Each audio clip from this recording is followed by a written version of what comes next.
Good morning, everybody, and welcome to Living Astrology with Janet Hickox.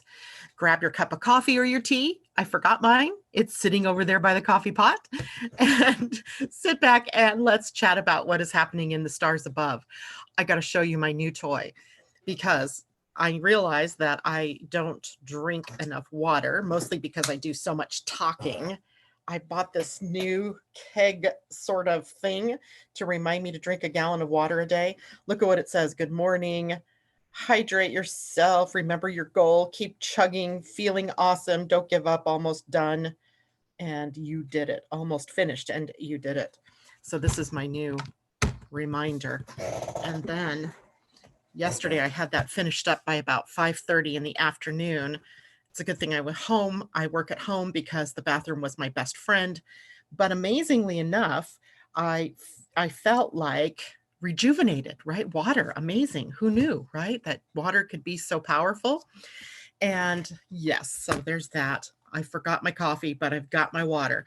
So whatever you have to drink, sit back and let's chat because we have a lot going on, not only in the astrology, but did you take a look at the night sky last night? I know for us in the northern tier of states, it doesn't get dark until 10 o'clock. So it's hard. You know, I go out usually just before I'm going to bed so that I could take a look at what's going on in the sky because most of the time, you know, it's still bright enough I can't see it. So it was about 10 after 10 last night, and I walked outside and I went, whoa, what is that? And I knew it couldn't be Venus because Venus is in the morning star now, so I knew it had to be Jupiter. But literally, folks, Jupiter is as bright as Venus ever is in the night sky. And that's because Jupiter is at his closest approach to our planet at the moment. So he looks very bright and very sparkly and just like a jewel.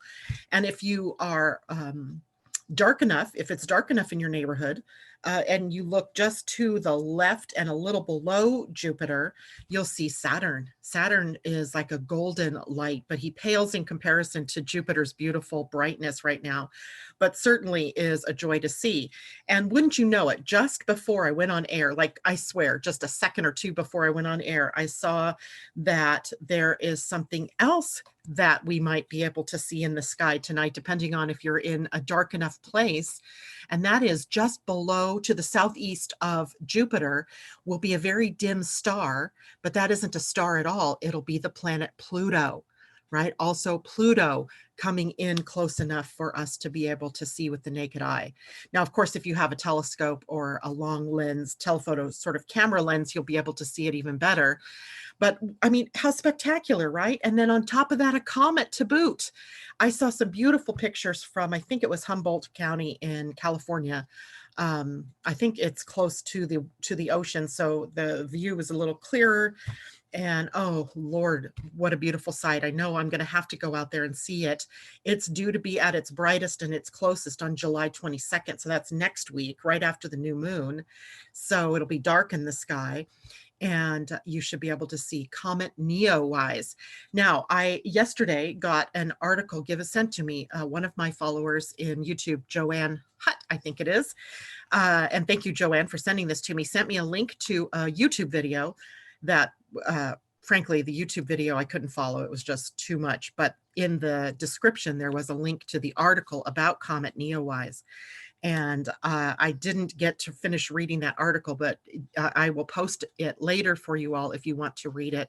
I'll be posting it on Facebook, so on my Living Astrology Facebook page. So you could go look at that and see what some astrologers are saying about what Comet Neowise means. Now, it's interesting, right? Neo, new, wise, wisdom, neo, wise, new wisdom. I can't help but believe that it's a portent of some newfound wisdom here on the planet, taking us out of this mess of old beliefs and old patterns that we've currently gotten ourselves enmeshed in. And so I look forward to reading that article and hearing more about that.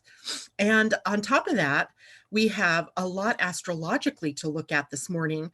So let's dig in to see what it is that the month of April, the month of July, and the month of January 2021 have in common. We'll get to that in just a minute. And then we'll also take a look at where the moon is today and we'll also take a look at the Pleiadian-Earth energy. So taking a quick peek over here at comments, let's see, gosh, lots of you this morning. Good morning, Elisa. Good morning, Amy. Debbie Tibbetts Tumiel, good morning. And Amy says, OMG, love that water bottle. Isn't it awesome? I got one for me. I got one for my daughter. No, she bought her own, but I got one for my husband. And so yesterday it was this sort of race to see who got to the end of 128, is it 128? Yes, fluid ounces first. Ugh. But I love that bottle. And then I actually drank more than that because when I went out on my walk, I take another bottle with me and drank some out of that. So, and I didn't pour it from this one to the other one. It was already full itself. So drinking water, really good for us, especially right now with the world being so weird and with so much, heat, right? The heat is on. So let's bring some water cooling it all for us. Monique Alexander, good morning, sweetie. And Destiny, good morning. Debbie says Venus is really bright. Venus is bright in the morning sky. She's at her brightest as well. So if you're up early enough, I mean, geez, the sun rises here at like 4:30 in the morning. So really you'd have to get up at 3 or so, 3:30 to be able to see Venus rising before the sun, but it is, I probably could see it even just at dawn, but she's out in the eastern sky. Jupiter, Saturn, and Pluto will be sort of in the southeastern sky. So if that might help you get oriented. Kimberly, good morning. And yeah, it is totally Jupiter. Jennifer Peachy, good morning. Kimberly says, apparently you can see Pluto too. Yes. Now, normally I would say no. Pluto's so far out there, some, millions of miles away from us. And, not particularly bright because, he's so far away from the sun, but at the moment, apparently close enough. And in the sun, configured with the sun in an opposition, right? Today's the sun, Jupiter, Pluto opposition. Well, yesterday was Jupiter, today's Pluto. And that may be, giving more light to him for us to be able to see. So I, for one, am going to be out there tonight to look and see if I can find a dim star. If nothing else, I have my Star 3D app, and I should be able to take a picture of that and show that to you guys tomorrow morning. So J-Lo, good morning to you. Destiny says, yes, Kim, my husband sent me some pictures of the planets the other morning when he was on his way to work. Oh gosh, they're so beautiful, aren't they? And Valerie Jocelyn, good morning. Thanks for the reminder to drink more water. You're very welcome, Valerie. And Kamal, good morning. It's great to see you with us this morning. So yeah, water. And the sun is moving through Cancer right now, a water sign. And I can't help but believe, and this might be just my own, bias to water. I have a lot of water in my astrology chart. My rising sign is water. That water facilitates increased intuition. And when we are dehydrated or semi-dehydrated, as we often are, from, the things we eat or other things that we drink, or just in general from, life in general, the stresses of our days, that we lose that connection. So I'm kind of doing this experiment to see how drinking more water increases intuitive awareness, because it's keeping that circulation going. And water holds memory, water attracts, right? It has those oxygen molecules that have the positive charge on the end. So it attracts the opposite, which is bringing in maybe cosmic energies that are of a more negative charge. Negative, not in a value sort of way, but just the energies that are positive and negative. So that's my experiment. Okay, let's talk about the astrology of the day today. And it's an interesting one. And I think I need to show you the chart in order to really convey how interesting it really is. And I've watched this over the last couple of days building up. And let me make sure I've got the chart opened up, and then I will share my screen with all of you. And I think what you'll see, what jumps out at you all as you look at this, right, is that this red triangle over and over, repeat, wash, rinse, and repeat, where we have a lot of focus pointed up here at Eris. And we have the sun over here at 23 degrees of Cancer, opposing 23 degrees Capricorn today, Pluto, and Eris is at 24 degrees. So what you're looking at here, folks, is what we call a T-square. And a T-square is a configuration made up of aspects that are squares. So we have an opposition between the Sun and Pluto, and that the Sun then is squaring Eris. And then we also have Pluto squaring Eris. Now, these two have been in square for a while. Now the Sun is adding his formidable energy to this grouping and creating a lot of tension, a lot of need for us to change our ways, to adhere to some new type of energy. Now, the reason I asked you what April, July, and January 2021 have in common is that during the degrees that these planets are at were effective in April. That's when there was the Pluto and Jupiter Saturn conjunction, or Pluto and Jupiter conjunction at 23 degrees of 22 of Capricorn. Now we have this July squaring and opposition with the Sun. And in January of 2021, what we have is a new moon at 23 degrees of Capricorn exactly. Now I see that, and I can't believe for even one moment that that is a coincidence, right? To me, this is more like a synchronicity, that there's something calling us to look at what was the same in April in your life, what is the same, and even in the world, what was going on in April, what is going on in July, and now what will we be looking at in January of 2021. And of course, we can make all kinds of correlations, you know, to the things that are going on in the outer world, which we talk about all the time, the coronavirus and how it was reaching a peak then. Does that mean now it's reaching a peak now in July? And is there another peak coming in January? Or are we finally looking at perhaps letting go of that virus as a means of change on the planet? So I looked up. First of all, before I tell you what I looked up, let's go back to this T-square, because the T-square is always pointing at something, right? Here's the point, and the point is at Eris, and Eris is the goddess of discord. So in a chart, she's showing us where things need to be shaken up, stirred, turned upside down. It's like playing Yahtzee, you know, 6 dice, and they're all clinking around, and you throw it out, and then by chance you get a Yahtzee, or by chance you get a run or something else. And so there's a bit of stirring up things here, and she's creating pathways that open us to new ways of being. She's showing us the idiocy of our times. That's what I started thinking about. You know, what are we looking at with Eris? What are she showing us?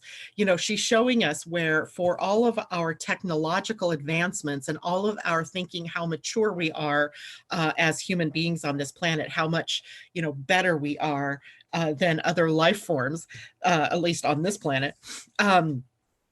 There's still this little teeny weeny virus that's created such chaos.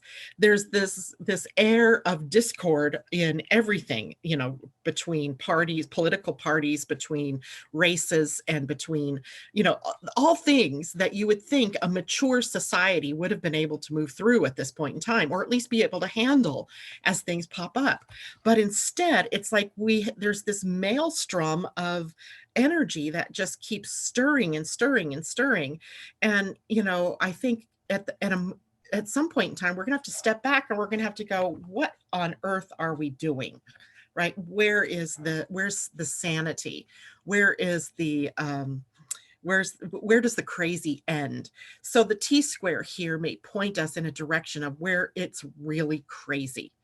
Now, there's an opposite point in any T-square. This is why this is so unbalanced, because it's pointing this direction. But what do we have down here? Well, literally, we have nothing, right? There's nothing at this end to balance out the energy of 24, 23 degrees of these signs. So we have to go to 23, 24 of Libra, and we don't see anything transiting through here, but Libra does have the balance point for us. And isn't it interesting? It is the sign of balance, of harmony, of cooperation, the 3 C's: collaboration, cooperation, and co-creation. And that is where we need to focus our energy in order to move from discord.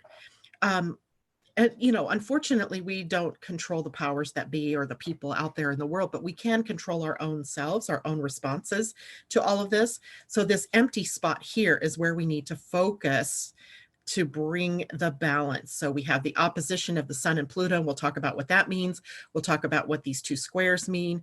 But right now, I just want you to understand that you do have it in you to kind of ease this craziness that's going on by taking appropriate steps on in your own life to calm this down. So then I decided I was going to look up in my astrological mandala. So this book that is by Dane Rudyard, well used, right? This is a very interesting book. And he goes through each degree of the zodiac and has a sort of description of what that degree means. So I started looking up the degrees and it was fascinating, right? So I'm going to tell you, first of all, 23 degrees Cancer, and this is where the sun is, right, is about interdependence. And we've been talking about this, right? That square to Aries, which is a sign bringing us to interdependence, discovering how we are interconnected. So interdependent, interconnected are all of these kinds of energies. Now the sun is putting a lot of focus in. And then it is opposing Pluto. Now, Pluto's at 23 degrees of Capricorn today, and the symbolic meaning there is surrender to higher laws. So the laws of man are not the higher laws. There's the laws of man, and then there are the laws of the universe. And Pluto, sitting there in the underworld, is telling us to give it up, right? Give up trying to be the power on the planet.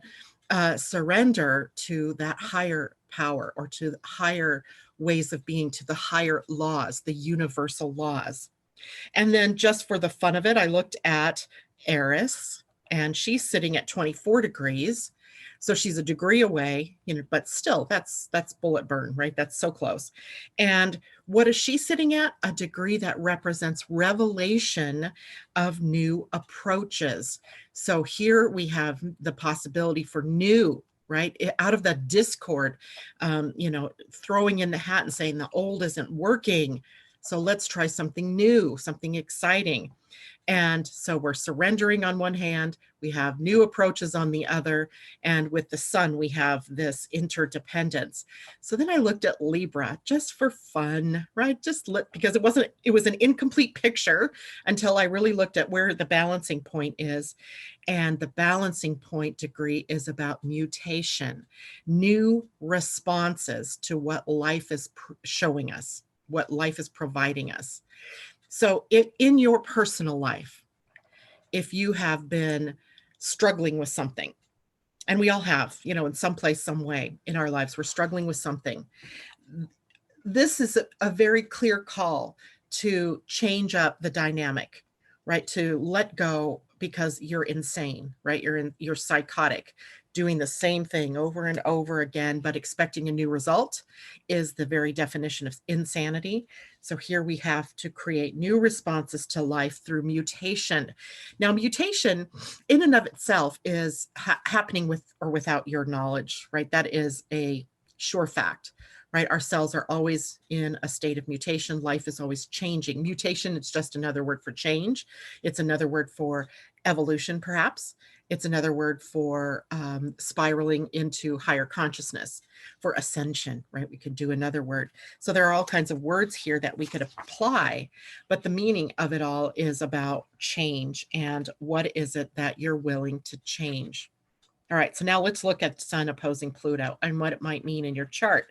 So where you have to look in your chart is across the Cancer, Capricorn axis. And remember, that is an axis that puts your family and home life versus your public life or your professional life. So who you are out in the world and who are you at home. What forms your foundation in Cancer allows you to go out and claim your authorship, your authority out in the world. So, excuse me. So what is a great question for all of you at this point in time is what is left unresolved within you, right? With the sun opposing Pluto. The sun has a lot of light and it can really shine brightly into the underworld, right? The inner world. So what is left unresolved within you, and all of that might be dredged up for examination today. Actually, I think, I had an experience on Saturday, and as I was talking to other people, they had them at various, points over the weekend as well as yesterday and even on Monday. Yesterday, I was even triggered by a few things. And so it begs the question then, what's being dredged up from, circumstances, from the mind? Remember yesterday we looked at the ajna and the head, and they're both defined for all of us. And what does that mean? Well, it means we're in our mind. So here we have things being dredged up from the mind for examination. And today is the day to do what? Well, there's a revelation of new approaches, perhaps, of how to solve that. Maybe you have to respond differently in life to what has been happening. Maybe you just have to surrender it all. Surrender, a great other one. And that is what is up today with the sun opposing Pluto. There's also a focus on, for some of you, there's going to be a focus on, what are you holding on to that can be released? Is it a job? Is it a person, a relationship? Is it an old belief, an emotion, an anger, an upset? What is it that you've been holding on to that you want to let go of, right? Letting go. And are you giving away your personal power? Another way this might show up. And we give our personal power away to a lot of different things, to our emotions, right? Letting our emotions run away with us, to other people in our lives, right? Every time that we do not stand up for ourselves, then we're giving our power away. And that may be another key for all of you today. Disruption and discord, of course, with Eris involved. And again, an opportunity for us to look back. What were you grappling with in April that you might be grappling with now? That is also going to provide perhaps a new beginning in January of 2021. And I know that's like 5-6 months out, but I don't want you to focus on what that new moon might bring. I want you to focus now on what worries or fears are being triggered within you right now, right? What are you worried about? What are you afraid of? Because those are going to hold little clues to what it is that you need to release, surrender, or try a new approach to. Everywhere I look, I see this battle of duality, right?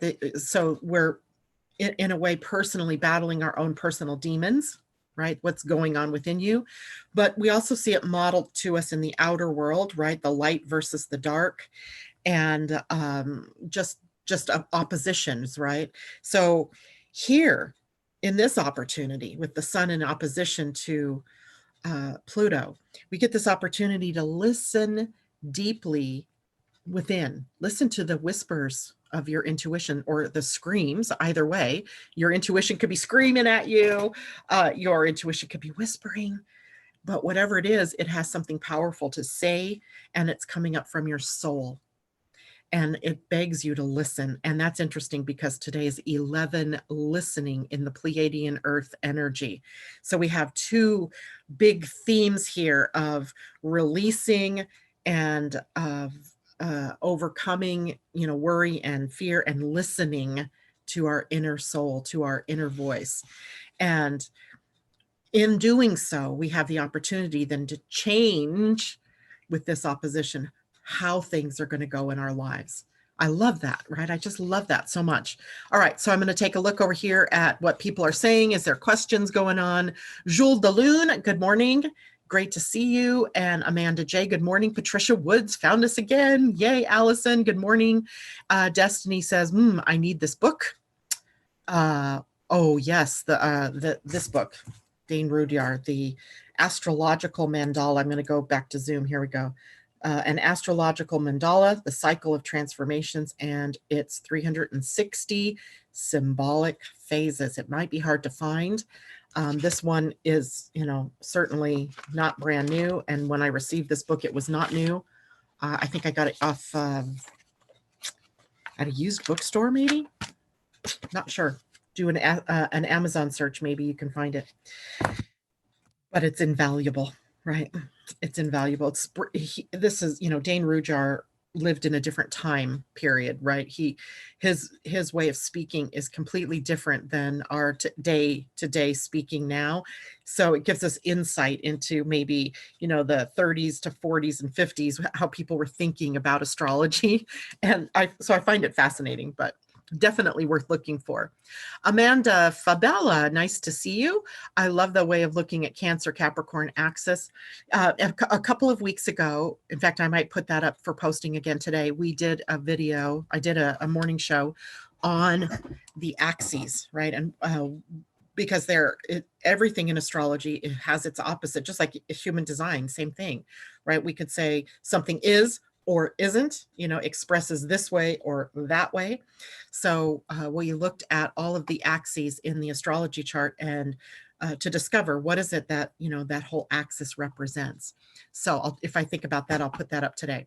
J-Lo, funny, my niece is a Virgo. She came here to ask my advice on what she needs to let go. Ooh, that's interesting. Another earth sign asking an earth sign what to let go of. And she's the mutable one. She's the mutable one. So I want you to pay attention, J-Lo, to what you tell her that she needs to let go of. If you've had that conversation already, tap in, because likely what you're telling her is also something you need to look at for you, just because that's the way the world works, right? Valerie Jocelyn, I experienced similar issue on Monday. I found it affirmed my intention, which I was questioning. Ooh, I like that. Taylor, very interesting themes today. Good morning to you, sweetie. Apparently that book is very hard to find. It is very hard to find. And likely you would find it in a used bookstore maybe, or I'm not even sure that the publisher's publishing it anymore. So, but it's worth looking for. It's worth looking for. But you almost have to understand the context first. And there's a lot of really good information in here to read before you start looking at the degrees. So it's like the gene keys, right? You read the first, 20 or so pages because that sets the scene, but the rest of it you go to as needed, right? As needed for contemplation of the degrees and so forth. J-Lo, I told myself, mind your own now. So yes, that will show me a little off kilter to others. Susan Cross, good morning. $272.72 on Amazon. Whoa. So it's a good book, but I'm not sure I would spend that kind of money on it. Perhaps later there will be opportunities to buy it for less. You might go on Dane Rudyar's website if there is one, see if it's available there. So, but I managed to get mine. I think I bought this for like $3. I hate to say that against the price that it's at now, but that's, if you seek and you want it, it will come to you, right? If it's meant to be. All right, so questions. Go ahead and put them in the chat and I'll come back to that in a minute. Let's talk about where the moon is today. It is in the sign of Taurus. Again, we are dealing with the five senses and we're dealing with comfort and gratitude and forgiveness and appreciation of life in general, of the physical being. And the moon will turn void at 8:21 p.m. my time. So 11:21 for those of you on the East Coast, and will only be in about a 2-hour void. That will happen for most of us toward the evening. And 10:19 p.m. West Coast time, we will have the moon moving into Gemini, and that'll be 1:19 a.m. for those of you on the East Coast, and further later tomorrow morning for those of you in Europe. So we have a change of signs. We're moving into Gemini energy. I think I'll wait till tomorrow to talk more about what Gemini represents, but I think we're all pretty familiar with it at this point in time, as we had Venus there for a long time. The sun just went through that sign, and it means we have communication on the horizon, right? Socializing and all of that kind of information. Now, today the moon is quite active in affecting other planets, but not one of them is negative. We have sextiles to Neptune and to the sun, and we have trines to the Jupiter, Pluto, Saturn conjunction going on over there in Capricorn. So while the sun, the other luminary that we talk about frequently that is in opposition to the planets in Capricorn, we have the moon sort of smoothing the way, right? She's in a positive flow of this energy of transformation, of surrender, of looking at what's coming up from the deep. What do I need to let go of? So there's some help out there for us in ways that we don't always see. So don't be afraid, right? Because one of the things I said was our worries and fears may be triggered. And that, will take you into more and more of that insanity, right? That same way of trying to solve problems that isn't going to work. So we want to allow the smooth energy moving between the moon and the sun, between the moon and Neptune, our spiritual self, and the Jupiter, Pluto, Saturn, which is the timing for regeneration, right? The timing for regeneration is now. And that is what we have available to us today in very practical, pragmatic, down to earth ways. But as we know, Taurus is a fixed sign, and it's that fixity that can sometimes turn into rigidness and that stubborn streak, right? The stubbornness of the bull, and the need to relinquish some of that control, Mars at the gate of control, and to relinquish some of that stoic, steady, I'm not moving from this position kind of energy. So today we have that opportunity to do that, to go with the flow and to be able to see things from a completely different perspective. And I hope you all will take that opportunity. If you come up against something in your day-to-day living, try to see it with new eyes. Try to see it from a different place, a different point of view, and see what you might achieve in doing that, in taking the moment to stop when you see yourself in that old pattern. Stop and ask, what can I do to release this? What can I do differently? How can I approach this in a new way? Okay, now the Pleiadian-Earth energy of the day. Today we are at 11, listening. Listening in the Mayan calendar was Akbal, and it's the representation of the dark or the night. Or the inner world, right? How do you picture the inner world? Well, often we picture that with darkness, in that it's something that it's hardly knowable, right? It's very difficult for us to see. In the outer world, we have all this light, but the inner world is sort of dim, not clear. And so here what we have is the key to that inner dynamic, which is listening, right? And the 11 being the number of illumination. So illuminations, we have the light and we have listening. We have the light and the dark today. How extraordinary. Sun, light, Pluto, dark, right? So we have this coherence again going on between our Pleiadian-Earth energy and our astrological energies. And I'm sure if I look closely, I would find something in human design today that would also mimic that same coherence to us. And that's the beauty of doing what we're doing every day, is we start to see, as we pull from all these different disciplines and these different, divine traditions, that we see the wisdom in it and the coherence in it. It is definitely a tool for us in today's day, in today's world. So 11, let's look deeper at illumination. It brings a new awareness for us to see as reality. So we have what we believe is real, that, things are solid, that this pen is, solid. But from an atomic point of view, this is filled with space, right? It appears solid to us. So we have these definite quantum physics type properties that we can tune into here, that if we choose to, we can see things with different eyes, with a different perspective. The light illumination allows us to see reality, to see truth with that new vision, right? What is the higher truth going on here? Maybe even get to see with new eyes, but also with our hearts. And that changes the dynamic tremendously when we're looking at things with our heart instead of just what we think of seeing with our eyes. The eyes are directly connected to the brain. and the visual cortex. So the eyes are really just like, the eyes see so much more than what we allow our brain to translate to us. And animals, for example, when you watch an animal, that animal's, have you ever seen a cat just sit and stare at the wall, or your dog, and you're like, what are you doing?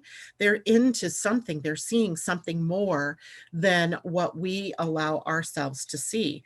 I'm sure that if we saw what they saw, we might freak out a bit, because our mind would try to then define and categorize what it is that we're seeing. And it might be other dimensions. It might be ghosts. It might be God knows what, right?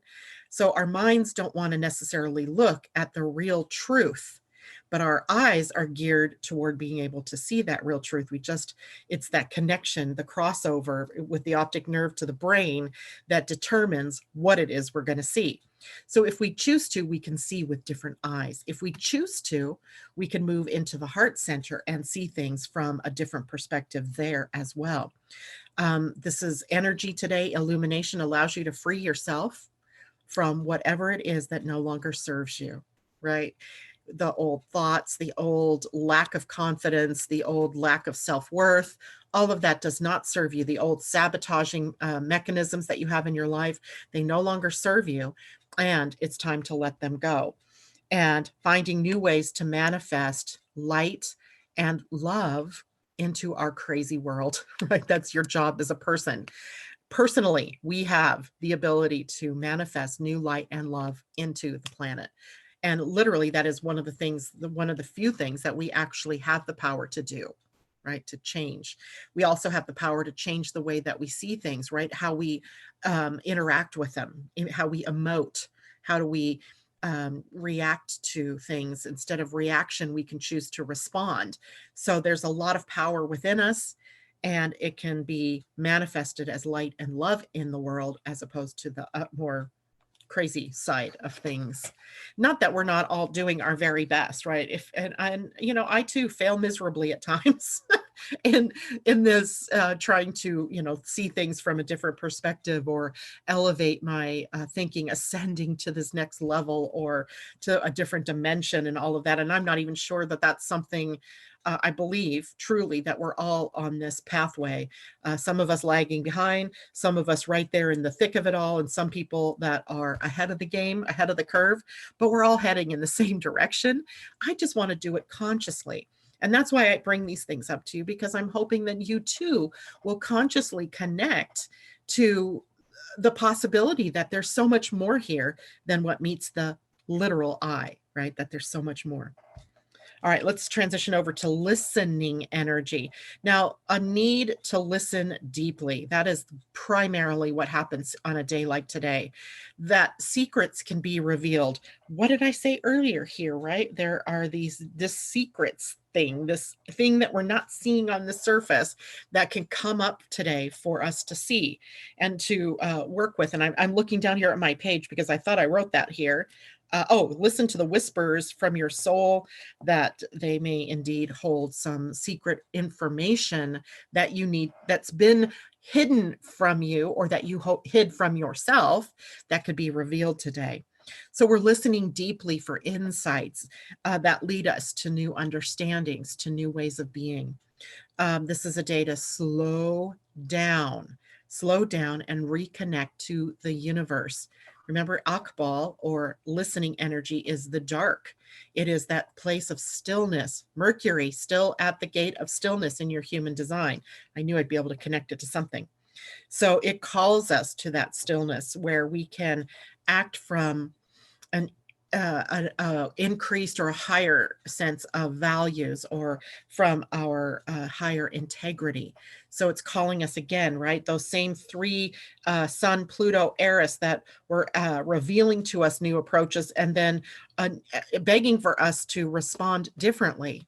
That is showing up in our day, our spiritual evolutionary energy for the day as well. So we're being called to bring more spiritual concepts into form, right? To really bring those perspectives. If we elevated ourselves and looked in at the planet through love, what would we see differently? How would we see things differently? How would you see your own life, your own struggles, your own fears, your own worries differently if you stepped back and looked in with love? Would you have compassion and understanding for yourself, right? For your experiences? Would you see the rightness in how everything has happened up to this point in perfect harmony to bring you to an evolutionary point or shift in your life? So, lots of really good, juicy stuff here for us today, but it can also be disruptive in a way because it's bringing us new realizations. You know, what happens when you suddenly realize that you're the only one standing between you and the light, and you and prosperity, or you and living the life of your dreams, right? It's kind of a rude awakening. And so today's energy gives you the opportunity to bring that into focus. Patricia Wood, Sell Alabree's books might have it. eBay too. So good that everybody's looking for that book. That's a good thing. Amy, thank you so much. Don't forget to thumbs up the video for me and to subscribe if you haven't already done that. And share the video with your friends, with your family, or with people that you think might find this interesting. Let's see. J-Lo, today I might just want to be like my ascending Gemini or Libra moon. Indeed, that might be a good thing. J-Lo, I sit there and say, stop messing with Boy or Bella, which is my cat's name. My kids ask, what are you talking about? But I do see their fur twitching as something is messing with them. I see it all the time too. Like Sadie will just stop and she'll be staring at something. And okay, so I do that too. Sometimes I'm just stopped and I'm staring off into space, not necessarily at anything. But when the cat is doing, when your dog or your cat, you know, they go up to something and they sit and then they stare, that's a completely different story, right? Then you know, something is going on here. So J-Lo, keep watching. She says, I hear fairies mess with the pets, maybe. J-Lo, does the 23rd and 24th degree affect any other planetary aspect we have? Yes. So if you have your own personal astrology chart, and I think most of you do, then what you need to do is go look at where 23 and 24 degrees are in, I'm going to say 23 to 25, because that's that's all still within orb. Look and see what's there, what planets and in what signs they're in, and then what does that mean for you in terms of the aspect it's making to either the Sun, to Pluto, or to Eris. Because trust me when I say this is something that's important in your own chart. I'm going to, well, I can't really because it's all the same. It's everything I just told you. I was thinking I would show you the chart. J-Lo, or somebody, would you mind me pulling up your chart, your personal chart? So we could look at a live person's chart, not my usual day-to-day chart, to see if you notice anything of the 23 to 25 degrees. So let me know, is it okay to pull your chart up? I'm going to go pull it up just in case you say yes. And then I think we've looked at yours before, J-Lo, too. So I'm not sure. Lopez. So, and then if you say yes, I'll pull it up and show it to everybody, and we can sort of look at what I'm talking about in terms of other signs. And Jacqueline, there we go. So one moment here while I pull up her chart. Let's just look at the natal chart. And there we go. Okay. So J-Lo, did you say I could look at your chart? Yep, I got it. All right. So let's share my screen now. And if we have time, we'll look at a couple of charts. Maybe I see other people saying, look at mine, look at mine. Okay, so J-Lo, if we look at your chart, I'm going to pull this lower screen up and look at it because it's easier sometimes, and I'll show you how to use this.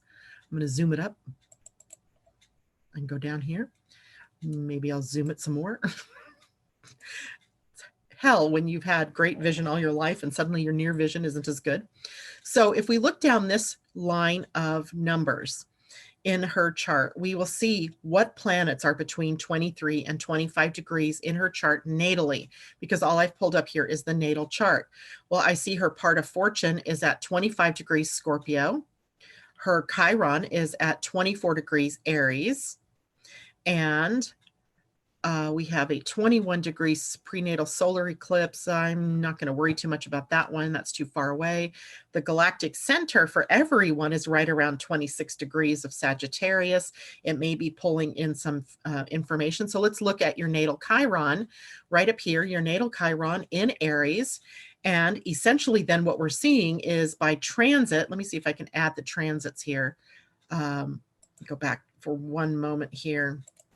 What we're seeing then is that likely Eris is conjunct your natal Chiron. And let's do that. Go back here. Come on. Take that one out. Okay, so here, now you guys should be seeing this chart. So here we have her Chiron, and here we have Eris, so the goddess of discord on top of your natal Chiron. And natal Chiron here in Aries, you know, that means at some point here, you are going to have to look at where you have either become too dependent or too independent. I have to talk to my daughter about this all the time. She has an Aries rising, and she's so independent, and then she just wears herself down because she doesn't allow anybody else to help her. So I mean, she just had this horrible kidney infection, and I went to the grocery store, called her and said, hey, while I'm out, is there anything you need?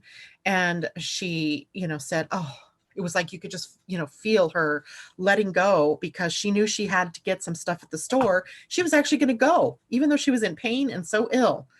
So I want you to look at this in your own life, because Eris here is showing you the possible ways in which that you are either too dependent, which I find hard to believe for you, J-Lo, but where are you so independent that you don't allow the room for other people to help you, for other wisdom to come in and to help you move through things.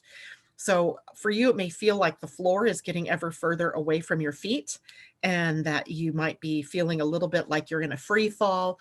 But I sort of want you to stick with that, right? Hold with that feeling, because it is changing your life, right? It's like, you know, being in that maelstrom and just moving, just allowing yourself to surrender to the forces of change here in your life, because you, my friend, have a lot going on in Aries anyway, and there's a lot going on in Aries by transit. So the little conflicts and confrontations and things that you're hearing about all have direct meaning to you in this particular time for transformation, right? For mutation. And let's see, so that's Chiron. What else did I say was at, what was the other one? It was, oh, you're part of fortune. So interestingly enough, when over the weekend, I was looking at a book, and I cannot remember who wrote this now, it was on my Kindle, about the part of fortune. And I've always worked with the part of fortune because I sort of like the idea of the part of fortune, which is really sort of the indicator of where in your life you can find the most joy, the most sort of fortune, right? Where's the fortune in your life when you're working with your sun, your moon, and your ascendant, when they're all firing in this positive way? Where do you find the most joy and the most excitement in your life? And not necessarily excitement, but joy and the feeling of this is mine, right? This is me. And I tested this over the weekend with a few people. So some of you, I just reached out and just started giving you this information about your part of fortune, which I do randomly sometimes, because I wanted to get your feedback. And the feedback for the people I sent this out to was that, wow, just wow, right? It really did signify something important for them. So J-Lo, that is being triggered for you right now. And your part of fortune is in Scorpio. And it's very close to your own natal North Node, but even though that's in Sagittarius. And the part of joy here or fortune for you is in the 6th house of doing work that you are passionate about, for surrounding yourself or being in an environment that is supportive of transformation, of elevation. So you really are working a transformative sort of life here. And all of that is being triggered right now for you. right? That's the key here. All of it is being triggered. All right, I'm going to stop sharing my screen for a moment. And let's go back over here, see comments. Yep, your Chiron and your part of fortune. And Amy, let's look at your chart. And let's see, do I have time? I have time. I have a busy day, so I have to, this will be Amy. Oh my gosh, I can't believe I just lost your last name. Is it Moore? Oh, hey, I can find it this way. Yes, I do have the right one. So just a minute while I transition this chart over to Amy's, and then Amy will take a look, and I'll share my screen. And I have 10 minutes. Okay. So Amy, let's look down here. I'm not even going to bother looking at the chart yet. I just want to look here and see what's playing. So the sun for you is at 22 degrees. So it's a little outside of it, but not that far. And I see you also have part of fortune at 22 Scorpio. So you and J-Lo have something in common there. And you're looking pretty clear in this. What's at 24? Salacia. I don't know much about her yet, so I couldn't even intelligently speak to that.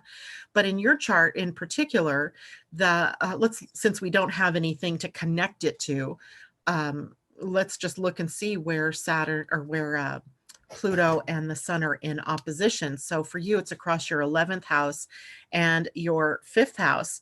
I find that so fascinating because remember yesterday, our theme for the day was about adventure. And I heard from a couple of people commenting under the video yesterday about adventure. Like I went on my own adventure and I made sure I walked in a different direction, that I walked and it was amazing what I saw when I ventured in a different direction than what I normally go.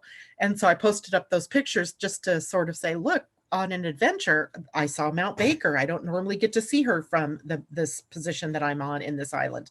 I saw the water and I saw just different sites, different people on my path, etc.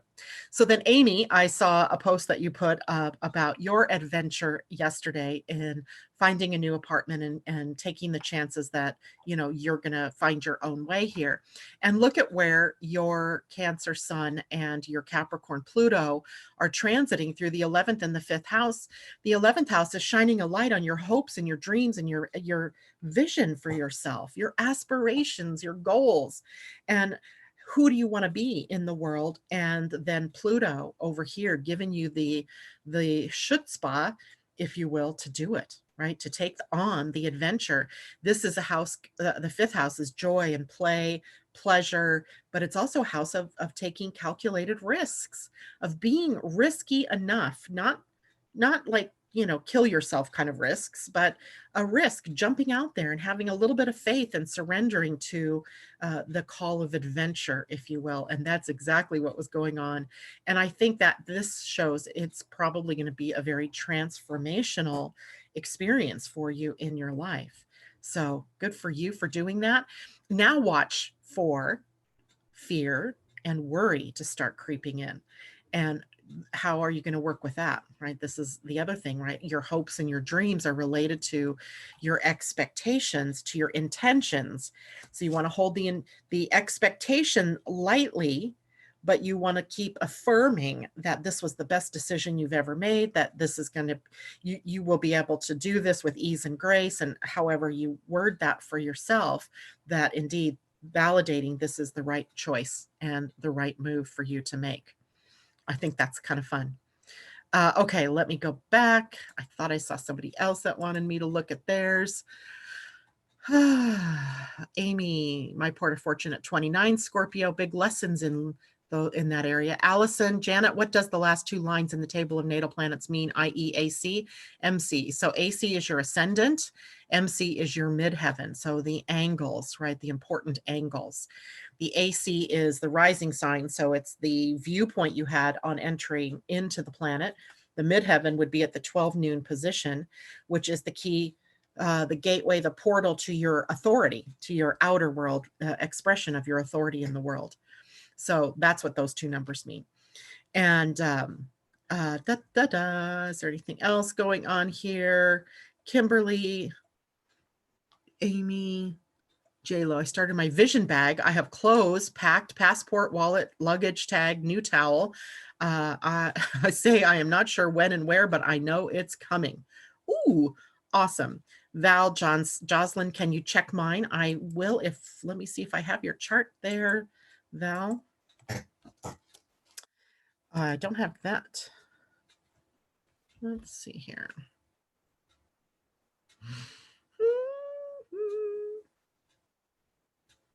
Oh, I do have you, Val. Okay, cool. Let's look at yours real quick.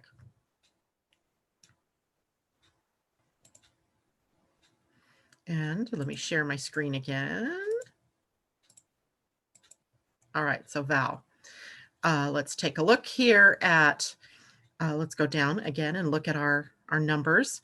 So as we go down the line here, we have Uranus at 26 Leo. I think that's probably a little outside of the scope. We have your vertex at 23 Sag. The vertex is really, here's how I would look at the vertex. The vertex is a point, and it's sort of the point at which sometimes people come into your life that have an impact on you. So it could be a mentor or a spiritual teacher, or it could be someone that triggers something within you. Often they're pretty powerful connections to things. So if I'm looking here at the vertex in your chart, and if you're looking at your own chart, it's going to say VERTE. And that is at 23 in your chart, Val, at 23 Sag. Now, Sagittarius is 30 degrees away from Pluto. So that is a semi-sextile. So it could be someone that, or some kind of knowledge or something that triggers a growth pattern for you. But then Sagittarius to Cancer is, let's see, that's 30, 60, 90, 120, 150 degrees. That's an inconjunct. And I did it purposely that way so I could show you how you guys can figure this out yourself. The other thing you could do is look at the line, and that is a line. So there's also a need for maybe some adjusting in your life in order to be able to see how you can transform, or how you can let go, how you can connect to what you might be giving away in terms of your personal power, or what is in what still lies within you that needs resolving. So I think you have some work to do here. It doesn't look like it would be a terrible thing for you. I wonder if it's affecting your health, though, right? The body is represented in the 6th house, and that's where Pluto is. The 5th house over here might say you need to, restore some joy and some fun in your life. And over here with the Sun at 23 Cancer in your 12th house, are there hidden things that are coming up from the deep unconscious mind? And I would look to your dreams. I would look to the oddities of things that are going on, that things that you see. And the moon, your natal moon, is not far from here. So I think you are pretty adept at processing some of the things that are going on for you. So keep processing, keep letting things come up and be cleared. Look at all of this wonderful energy you have in this chart. Wow, wow, wow. Lots of trines and kites and a grand or grand air trine, and also a fire trine. That looks like a Star of David to me. Interesting chart, Val. Interesting chart. Okay, hopefully that helped everybody. I have to go for now, but what if the AC is at, so the AC being at a degree that would be called into this would be about changing your point of view. How do you see the world? And maybe your focus has gotten too narrow. Maybe it's gotten too wide. And so you've got to take a look at, what is my viewpoint? How is my personal viewpoint? How is my personality affecting what I'm seeing out there, and how I'm trying to resolve issues? Could Eris retrograde mean a spiritual warrior for ourselves? Yes, it could. It could. But a spiritual warrior goddess, right, that sometimes does things in a way that is disruptive. Right? It turns upside down, and then asks you to sort it all out, right? Sort it all out with a new viewpoint. But now I'm so lost I can't see. So I have to surrender and step back and breathe, and try something new. All right. All right, guys, it's a good day. Make it a good day. Take care of yourselves, and you're very welcome. My very complex self, Val, says, indeed, we are all very complex. Yours just seems to have a lot going on. So it's probably been a great life, and you're learning tons in this lifetime, I'd say, Val. All right, everybody. Well, that is it for me today. Take care. Again, give the video a thumbs up. Subscribe if that is something you feel like doing. I certainly would love it if you did. And please share the video with your friends or family. All right, take care, everybody. Bye for now.